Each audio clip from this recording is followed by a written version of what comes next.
ଆଜିର ପ୍ରସଙ୍ଗ ପ୍ରଧାନମନ୍ତ୍ରୀ ଗ୍ରାମୀଣ ଆବାସ ଯୋଜନା ଆଲେଖ୍ୟ ଆଞ୍ଚଳିକ ସମ୍ବାଦ ବିଭାଗ ଉପସ୍ଥାପନାରେ ମୁଁ ସରିତା ସାହୁ। ପ୍ରଧାନମନ୍ତ୍ରୀ ଗ୍ରାମୀଣ ଆବାସ ଯୋଜନାକୁ ଇତିମଧ୍ୟରେ 8 ବର୍ଷ ପୂରଣ ହୋଇଛି।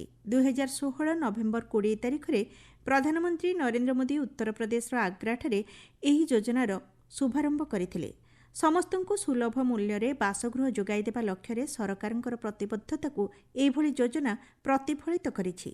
ଏହି ମହତ୍ୱାକାଂକ୍ଷୀ ଯୋଜନା ଅଧୀନରେ 25 ବର୍ଗ ମିଟର ପକ୍କା ଘର ନିର୍ମାଣର ବ୍ୟବସ୍ଥା ରହିଛି। ଗ୍ରାମୀଣ ଗରିବଙ୍କୁ ଆବାସ ସୁବିଧା ଲକ୍ଷ୍ୟରେ ଏହି ଯୋଜନାରେ ରହିଥିବା ମୋଟ ଖର୍ଚ୍ଚର 60% କେନ୍ଦ୍ର ସରକାର, ବାକି 40% ରାଜ୍ୟ ସରକାର ବହନ କରିଥାନ୍ତି। ତେବେ ପାହାଡ଼ିଆ ରାଜ୍ୟଗୁଡ଼ିକରେ ଯୋଗଦାନର ଅନୁପାତ 90 ଓ 10% ରହିଛି, ଅର୍ଥାତ୍ କେନ୍ଦ୍ର ସରକାର 90% ଏବଂ ରାଜ୍ୟ ସରକାର 10% ବହନ କରିଥାନ୍ତି।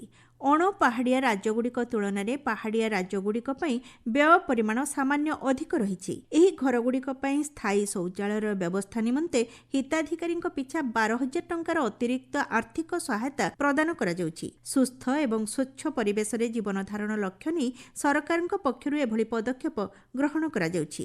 ଏହି ଯୋଜନା ଅଧୀନରେ ସମସ୍ତ ବ୍ୟୟ ହିତାଧିକାରୀଙ୍କ ବ୍ୟାଙ୍କ ଆକାଉଣ୍ଟକୁ ସିଧାସଳଖ ପ୍ରଦାନ କରାଯାଇଥାଏ। ଆଧାର ଭିତ୍ତିକ ଯାଞ୍ଚ ପ୍ରକ୍ରିୟା ପରେ ନିର୍ଦ୍ଦିଷ୍ଟ ହିତାଧିକାରୀ ବ୍ୟାଙ୍କ ଆକାଉଣ୍ଟକୁ ଅର୍ଥ ପ୍ରଦାନ ସୁନିଶ୍ଚିତ ହୋଇଥାଏ।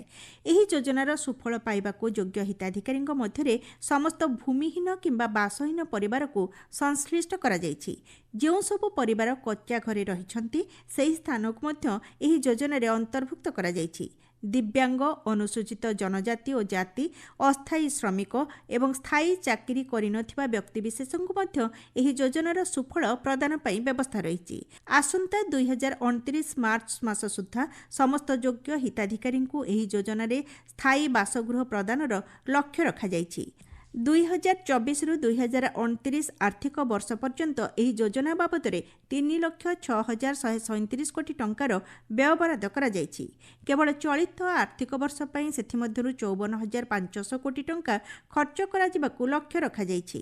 ଗତ 2023-24 ସୁଦ୍ଧା 2,95 ଲକ୍ଷ ଗୃହ ନିର୍ମାଣ ଲକ୍ଷ୍ୟ ରଖାଯାଇଥିବା ବେଳେ ଚଳିତ ବର୍ଷ ଆବଶ୍ୟକତାକୁ ଦୃଷ୍ଟିରେ ରଖି ଅତିରିକ୍ତ 2 କୋଟି ଘର ନିର୍ମାଣ କରିବାକୁ ଲକ୍ଷ୍ୟ ରଖାଯାଇଛି। ମାଛଧରା ଡଙ୍ଗା କିମ୍ବା ମୋଟର ଚାଳିତ 2 ଚକିଆ ଯାନର ମାଲିକାନା ଭଳି ସର୍ତ୍ତକୁ ହଟାଇ ଦିଆଯାଇଛି। ସେହିଭଳି ମାସିକ ଆୟ ସୀମାକୁ 15,000 ଟଙ୍କାକୁ ବଢ଼ାଯାଇଛି। ଚଳିତ ବର୍ଷ 10 ଲକ୍ଷରୁ ଅଧିକ ହିତାଧିକାରୀ ସେମାନଙ୍କର ପ୍ରଥମ କିସ୍ତି ଅର୍ଥ ପାଇସାରିଛନ୍ତି। ସର୍ଭେ ମାଧ୍ୟମରେ ଯୋଜନା ଅଧୀନରେ ଯୋଗ୍ୟ ହିତାଧିକାରୀଙ୍କୁ ଚିହ୍ନଟ କରାଯାଇଥାଏ। ସର୍ଭେ କାର୍ଯ୍ୟ ଗ୍ରାମସଭା ମାଧ୍ୟମରେ ସମ୍ପନ୍ନ ହୋଇଥାଏ। ଚଳିତ ମାସ ଶେଷ ସୁଦ୍ଧା ସର୍ଭେ କାର୍ଯ୍ୟ ଶେଷ କରିବାକୁ ଧାର୍ଯ୍ୟ ହୋଇଛି। ଆସନ୍ତା ଡିସେମ୍ବର ଶେଷ ସୁଦ୍ଧା ଯୋଗ୍ୟ ହିତାଧିକାରୀଙ୍କ ପାଇଁ ବାସଗୃହ ମଞ୍ଜୁରୀ କରିବା ପ୍ରକ୍ରିୟା ଶେଷ କରିବାକୁ ରାଜ୍ୟଗୁଡ଼ିକୁ ଗ୍ରାମ୍ୟ ଉନ୍ନୟନ ମନ୍ତ୍ରଣାଳୟ ପକ୍ଷରୁ ନିର୍ଦ୍ଦେଶ ଦିଆଯାଇଛି। ଆଧୁନିକ ଜ୍ଞାନକୌଶଳ ମାଧ୍ୟମରେ ଯୋଗ୍ୟ ହିତାଧିକାରୀଙ୍କ ଚିହ୍ନଟକୁ ନିଶ୍ଚିତ କରାଯାଇଥାଏ। ଏହି ଯୋଜନାରେ ମହିଳା ସଶକ୍ତିକରଣକୁ ପ୍ରାଧାନ୍ୟ ଦିଆଯାଇଛି। ମଞ୍ଜୁରୀପ୍ରାପ୍ତ ଘରର 74% କେବଳ କିମ୍ବା ମିଳିତ ଭାବେ ମହିଳାଙ୍କ ମାଲିକାନା ସତ୍ତ୍ୱରେ ରହିଛି। କୁଶଳୀ ନିଯୁକ୍ତିକୁ ମଧ୍ୟ ଏଥିରେ ପ୍ରାଥମିକତା ଦିଆଯାଉଛି।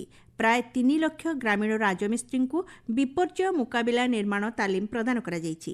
ଏହାଦ୍ୱାରା ସେମାନଙ୍କର ନିଯୁକ୍ତି କ୍ଷମତା ମଧ୍ୟ ବୃଦ୍ଧି ପାଇବ। ମନରେଗା, ଗ୍ରାମୀଣ ସ୍ୱଚ୍ଛ ଭାରତ ମିଶନ, ଜଳଜୀବନ ମିଶନ ଏବଂ ସୂର୍ଯ୍ୟଘର ଭଳି ଯୋଜନାଗୁଡ଼ିକ ସହିତ ପ୍ରଧାନମନ୍ତ୍ରୀ ଗ୍ରାମୀଣ ଆବାସ ଯୋଜନାକୁ ସମନ୍ୱିତ କରାଯାଇଛି। ଏହାଦ୍ୱାରା ହିତାଧିକାରୀଙ୍କୁ ଜଳ, ଶୌଚାଳୟ, ରନ୍ଧନ ଗ୍ୟାସ୍, ବିଜୁଳି ଏବଂ ସୌରଶକ୍ତି ଉପଲବ୍ଧତାକୁ ସୁନିଶ୍ଚିତ କରାଯାଇଛି। ସମସ୍ତଙ୍କ ପାଇଁ ବାସଗୃହର ଉଦ୍ଦେଶ୍ୟ ପୂରଣ ଲକ୍ଷ୍ୟରେ କେନ୍ଦ୍ର ସରକାରଙ୍କ ପକ୍ଷରୁ ନିଆଯାଇଥିବା ଅନ୍ୟ ଏକ ଗୁରୁତ୍ୱପୂର୍ଣ୍ଣ ପଦକ୍ଷେପ ହେଉଛି ଧରତୀ ଆବା ଆଦିବାସୀ ଗ୍ରାମ ଉତ୍କର୍ଷ ଅଭିଯାନ। ଏହି ଅଭିଯାନ ଅଧୀନରେ 30ଟି ରାଜ୍ୟ ଓ କେନ୍ଦ୍ରଶାସିତ ଅଞ୍ଚଳର 63,843ଟି ଆଦିବାସୀ ଅଧ୍ୟୁଷିତ ଗ୍ରାମକୁ ଅନ୍ତର୍ଭୁକ୍ତ କରାଯାଇ ବିକାଶ ଉପରେ ଗୁରୁତ୍ୱ ପ୍ରଦାନ କରାଯାଉଛି। ଏହାଦ୍ୱାରା 5 କୋଟିରୁ ଅଧିକ ଆଦିବାସୀ ଲୋକ ଉପକୃତ ହୋଇପାରିବେ। ଗ୍ରାମୀଣ ଭାରତକୁ ସଶକ୍ତ କରିବା, ସାମାଜିକ ସମାନତାକୁ ପ୍ରୋତ୍ସାହନ ପ୍ରଦାନ କରିବା ଏବଂ ଅବହେଳିତ ସମ୍ପ୍ରଦାୟର ଉନ୍ନତି କ୍ଷେତ୍ରରେ ପ୍ରଧାନମନ୍ତ୍ରୀ ଗ୍ରାମୀଣ ଆବାସ ଯୋଜନା ବଡ଼ ପରିବର୍ତ୍ତନ ଆଣିପାରିଛି। ଏହାଦ୍ୱାରା ବାସଗୃହ ସହିତ ସୁଦୃଢ଼ ଏବଂ ସମୃଦ୍ଧ ଜୀବନଯାପନ ସମ୍ଭବ ହୋଇଛି। ସାମଗ୍ରିକ ଭବିଷ୍ୟତର ମୂଳଦୁଆ ମଧ୍ୟ ଦୃଢ଼ ହୋଇପାରୁଛି।